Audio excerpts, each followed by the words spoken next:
All right, welcome. Today, we're going to tackle something that might just completely flip the script on how you think about your money. It's called your money learning style. We're going to dig into why figuring this out is the key to finally truly understanding the world of finance. So let's just dive right in. You ever been in a meeting, maybe with a financial advisor, and they're talking about IRAs or amortization schedules, and it just sounds like static? Like the teacher from the Peanuts cartoons, wah, wah, wah. If you're not in your head right now, trust me, you are in very good company. And there's actually a really solid reason why this happens. And here's that reason. It turns out that only about a quarter to maybe a third of the population has a brain that's naturally wired for the way we traditionally teach and talk about money. Now let that sink in. That means for the vast majority of us, like 2/3 to 3/4 of people, the system just isn't built for us. It's not your fault you feel lost. The deck is kind of stacked against you from the start. So that brings us right to the heart of it, the money management problem. The big takeaway here is that it's probably not that you're bad with money. It's that the entire financial industry has a very specific way of communicating that just doesn't click with how most of our brands work. I mean, think about it for a second. Who builds these financial systems? Who becomes a financial analyst?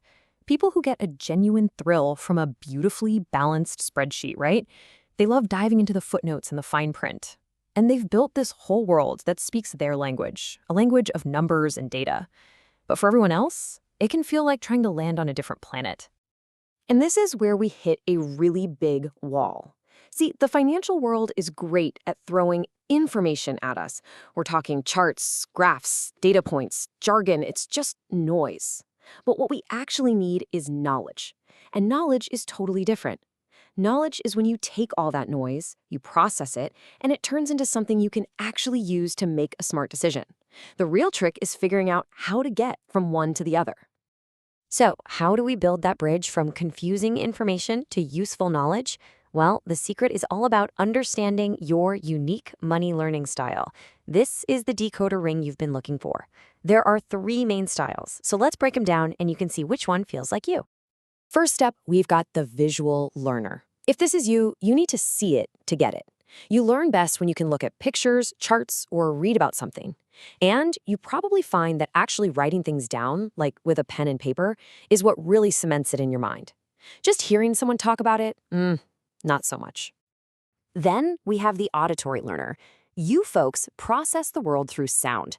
You're all about listening to a great explanation, asking a bunch of questions, and talking an idea through until it clicks. For you, a 10-minute conversation is worth 100 pages of reading material. And last but not least, the kinesthetic learner. You are the doers of the world. You don't want to read about it or hear about it. You want to do it.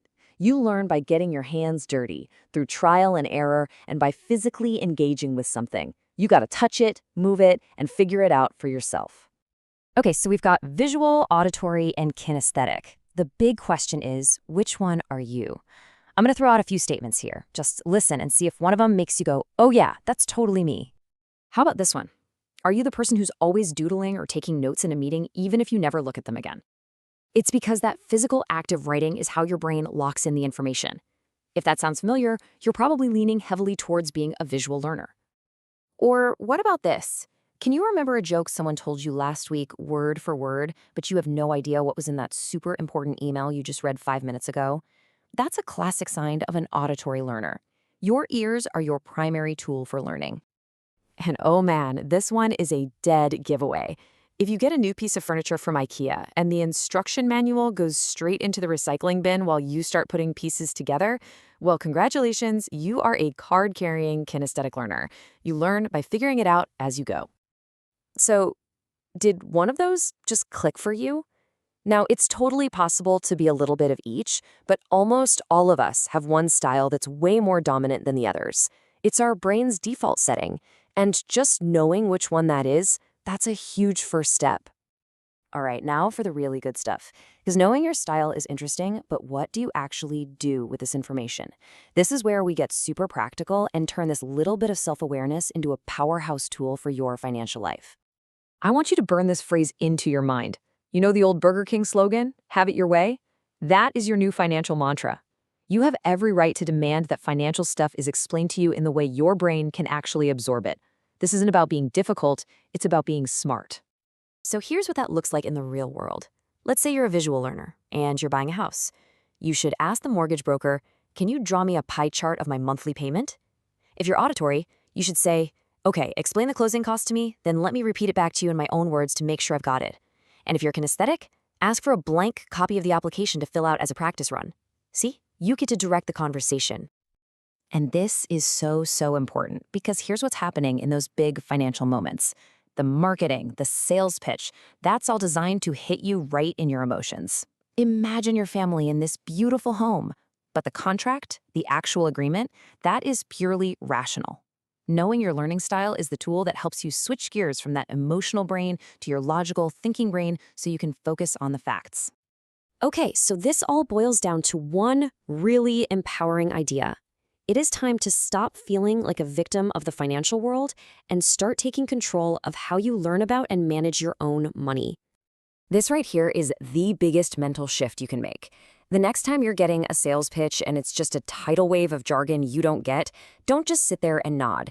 It's not on you to magically understand it. It is your money. You can literally put your hand up and say, hold on, I'm more of a hands-on learner. Can you walk me through this on the computer so I can see it? You have to seize control. So let's wrap this all up. What are the big things to remember? Number 1, your brain has a filter, and it's called your learning style.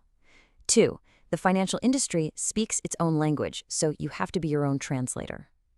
3, information is just noise. Knowledge is power. 4, and this is the most important one, demand to have it your way. And finally, 5, always make sure your thinking brain is in the driver's seat for big money decisions. I just want to leave you with this one last thought. You can be drowning in information and still not know a thing. Real knowledge is personal. It's what happens when you take information and successfully make it your own. So that brings us to the final question, and this one's for you. The next time you have to make a big decision with your money, maybe it's your 401k, maybe it's buying a car, now that you know your style, what's one specific thing you're going to do differently to demand you get that knowledge your way?